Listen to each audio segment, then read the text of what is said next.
നമ്മുടെ social capital, അതായത് നമ്മുടെ സാമൂഹ്യ മൂലധനം എന്ന് പറയുന്നത് നമ്മുടെ മനുഷ്യരുടെ സ്നേഹവും പരസ്പര വിശ്വാസവുമാണ്. അത് നമ്മൾ ഒരുപാട് പ്രാവശ്യം കണ്ടിട്ടുള്ളതാണ്, നമ്മൾ ലോകത്തിന് മുമ്പിൽ തെളിയിച്ചിട്ടുള്ളതുമാണ്. ആ അനുഭവം തന്നെയാണ് എനിക്കുമുണ്ടായത്.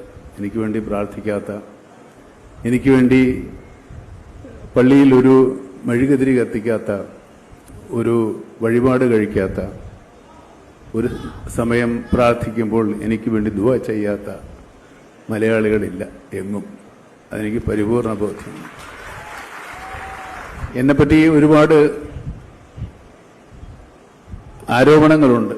ഞാൻ തലക്കനമുള്ളവനാണ്, ഞാൻ അഹങ്കാരിയാണ്, ഗർവുള്ളവനാണ്, ക്ഷിപ്രകോപിയാണെന്നൊക്കെ ഈ പറഞ്ഞവരൊക്കെ കൂടിയും എനിക്ക് വേണ്ടി പ്രാർത്ഥിച്ചിട്ടുണ്ട്.